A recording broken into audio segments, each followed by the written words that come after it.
Hello everyone, let me introduce myself. My name is Siska Suprihatin, NPM 24411094. In this video, I will present material of the technical and operational aspect of a business feasibility study. This material is crucial because it directly relates to how a business is actually run, not just a paper plan. Pertama, pengertian dari aspek teknis dan operasi.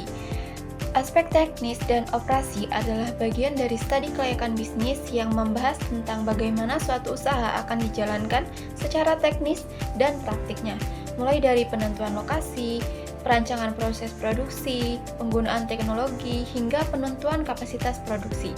Selain itu, aspek ini juga mencakup bagaimana pengaturan sumber daya seperti bahan baku, tenaga kerja, serta peralatan yang digunakan agar seluruh kegiatan operasional dapat berjalan dengan lancar dan terstruktur. Setelah membahas pengertian dari aspek teknis dan operasi, kita masuk ke tujuan dari analisis aspek teknis dan operasi. Tujuan dari analisis ini adalah untuk memastikan bahwa suatu bisnis tidak hanya layak secara konsep, tetapi juga dapat dijalankan secara nyata dan optimal.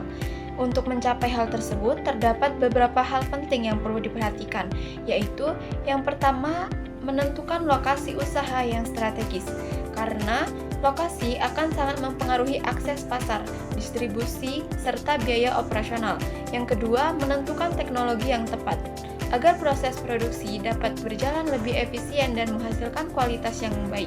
Ketiga, menyusun proses produksi yang efisien, sehingga kegiatan operasional dapat berjalan lancar tanpa hambatan. Kemudian, mengetahui kebutuhan fasilitas dan peralatan, agar bisnis memiliki sarana yang memadai untuk menjalankan kegiatan produksinya. Kemudian, memastikan kapasitas produksi sesuai dengan target pasar, sehingga tidak terjadi kelebihan maupun kekurangan produksi. Dalam aspek teknis dan operasi, terdapat beberapa komponen utama yang perlu dianalisis, yaitu yang pertama ada lokasi usaha. Lokasi usaha menjadi faktor penting karena akan mempengaruhi biaya operasional dan akses pasar. Hal-hal yang perlu dipertimbangkan dalam menentukan lokasi adalah kedekatannya dengan pasar, ketersediaan bahan baku, dan juga akses transportasi. Yang kedua ada layout atau tata letak. Layout ini adalah pengaturan posisi peralatan, bahan, dan tenaga kerja dalam suatu tempat usaha.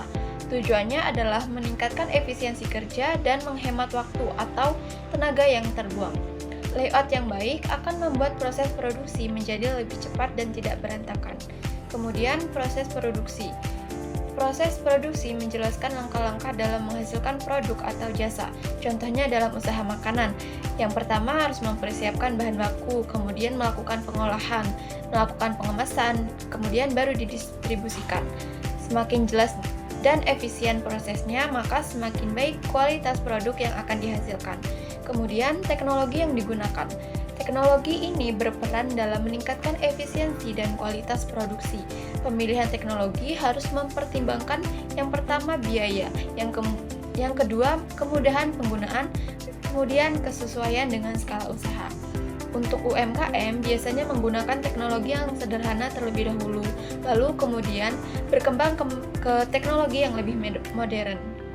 Kemudian kapasitas produksi. Kapasitas produksi adalah jumlah maksimal produk yang bisa dihasilkan dalam periode tertentu, yang penting untuk menyesuaikan dengan permintaan pasar dan menghindari overproduksi atau kekurangan produk. Kemudian, kebutuhan bahan baku dan tenaga kerja. Bisnis juga harus memastikan bahan bakunya mudah didapat, harganya stabil, tenaga kerja tersedia dan juga kompeten. Karena kalau bahan baku sulit didapat, maka produksi akan terhambat. Aspek teknis sangat penting dalam studi kelayakan bisnis karena menjadi dasar utama dalam menentukan apakah suatu usaha dapat berjalan dengan baik dalam praktik.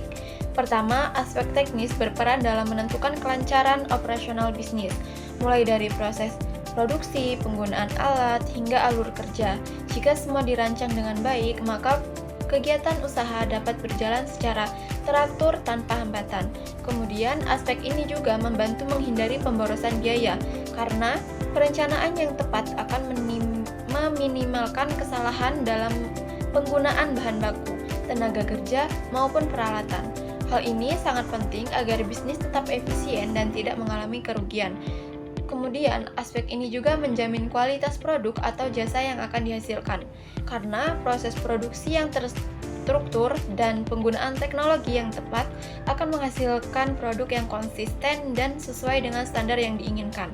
Oleh karena itu, jika aspek teknis ini tidak diperhatikan dengan baik, maka bisnis berisiko mengalami berbagai kendala, seperti ketidakefisienan, kualitas produk yang rendah, hingga kegagalan usaha, meskipun ide bisnis yang dimiliki sebenarnya sudah cukup baik. That concludes my explanation. Thank you for your attention and see you in the next video.